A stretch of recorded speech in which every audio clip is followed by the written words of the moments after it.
আসসালামু আলাইকুম রহমতুল্লাহি ওবরকাত। আমরা আজকে চলে আসলাম দোহার নবাবগঞ্জে বিএমপি নেতা সেই আশফাকের বাসায়, যার বাসাটা বিগত 15 বছর ধরে তালা লাগানো ছিল। রাতের পরে যে দিন আসবে এবং দিনের পরে যে রাত আসবে সেটা ভুলে গেলে চলবো না। এই যে আমরা এখন বর্তমানে আছি আশফাক ভাইয়ের বাসায়, তার সাথে আমরা একটু দেখা করতে আসছি জরুরি কাজে। আমি একটু ভিতরে নিয়ে যাই, যদি আপনারা ভিতরে দেখেন। এই যে তার ভিতরের বাড়ির অবস্থানটা, এটা হচ্ছে অফিস রুম। যেটি অফিস রুমটা যদি একটু স্ক্রল করে দেখাই, এই যে এটা হচ্ছে অফিস রুম। আর এই হচ্ছে তার বাড়ি, যেটা আজকে বিগত প্রায় 14 থেকে 15 বছর ধরেই লক করা ছিল।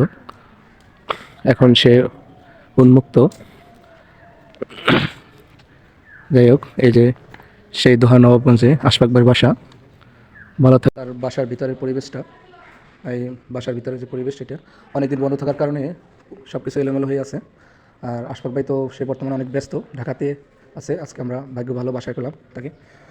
আমাদের কাজটা শেষ, আমরা এখন চলে যাচ্ছি আমাদের মাদ্রাসাতে। যে আমরা চলে যাচ্ছি এখন।